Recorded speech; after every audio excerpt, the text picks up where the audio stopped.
Hi guys, we recovered the doe and now I'm just going to show you the way that I field dress a deer. It's generally fairly fast.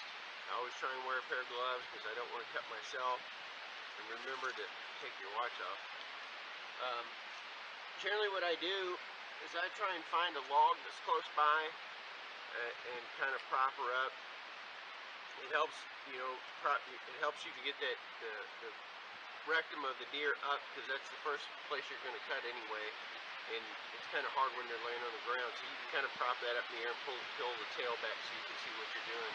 And then when you're done with that, it's easy to flip her over on her back, or put the deer over on its back, lean it up against the log if you're by yourself. So here's just some thoughts. I'll show you how I do it real fast, and then the most important thing really is to have a sharp knife, because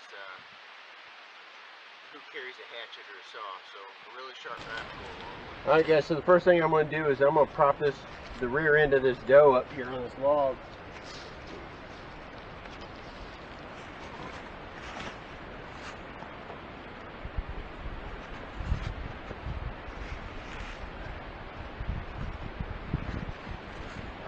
So that now, come around here. So now I can see everywhere I need to cut. There's no hair anywhere in here, which makes it pretty easy to cut. And I want to make sure that I get up inside there to get that rectum completely loose. But I'm going to take my knife and go around where there's no hair.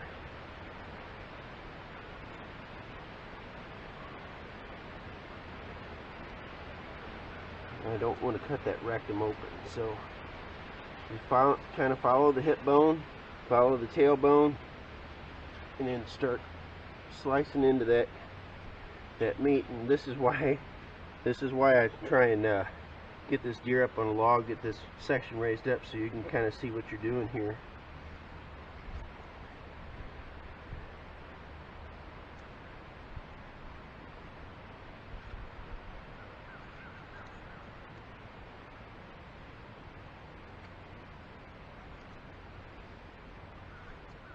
You want to be sure that the rectum is completely free up inside there, but you don't want to split it open because there are still pellets up inside there.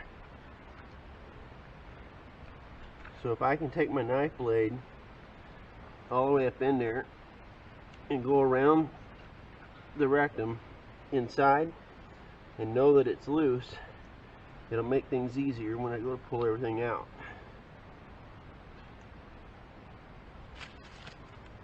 A lot of fat, she's been eating good.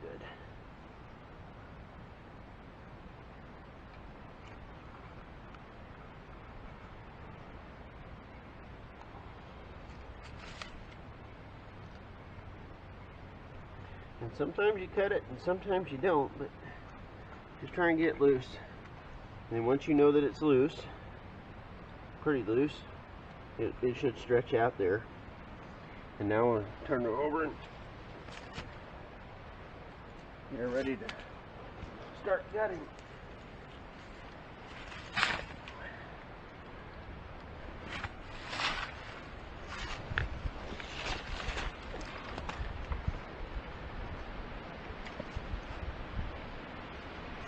Now I know a lot of guys will take and try and cut this breastplate, and I don't.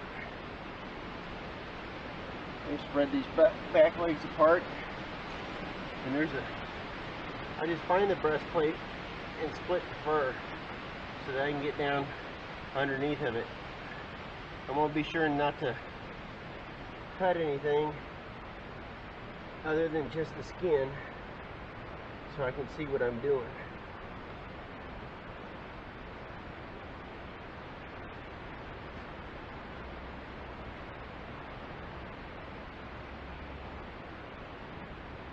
When I get down here to where her milk sac is, her udder,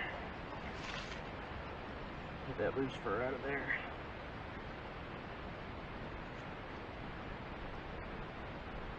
And it'll kind of peel back as you go.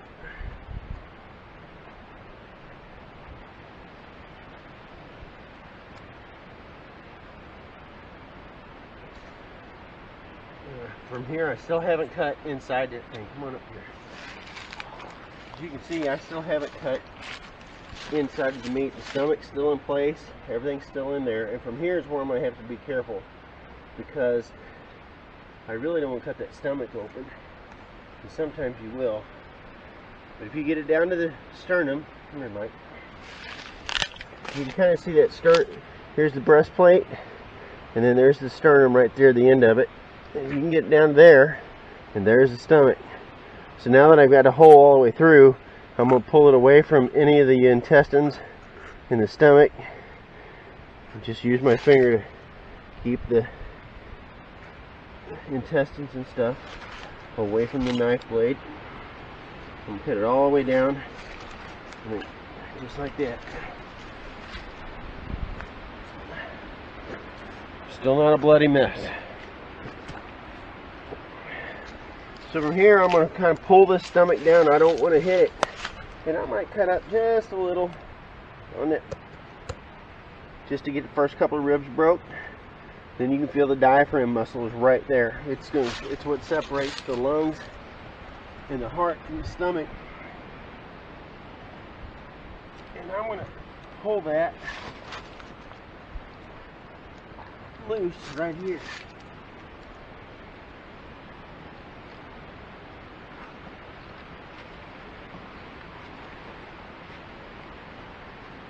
And there's the diaphragm muscle.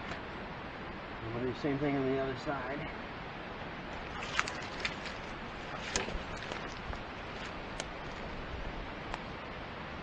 And now, instead of trying to cut that chest cavity open, I'm going to do what I call a blind cut. I'm going to reach up inside this cavity, and I'm going to feel her lungs and her heart, and then right above her heart and her lungs, you'll feel the esophagus and the tube that goes to the stomach, and they're going to be back along the spine.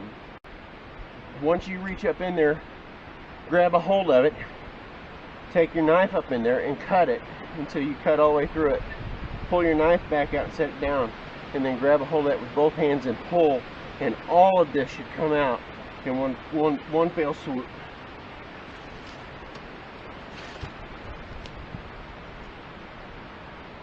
The heart's kind of attached right here to the brisket, so there's a little sack there that holds it. Little blind cut. Get above the heart and the lungs.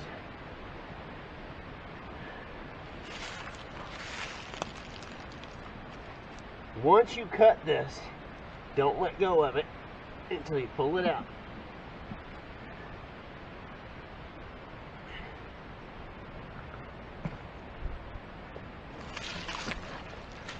With that, everything should just peel out of it.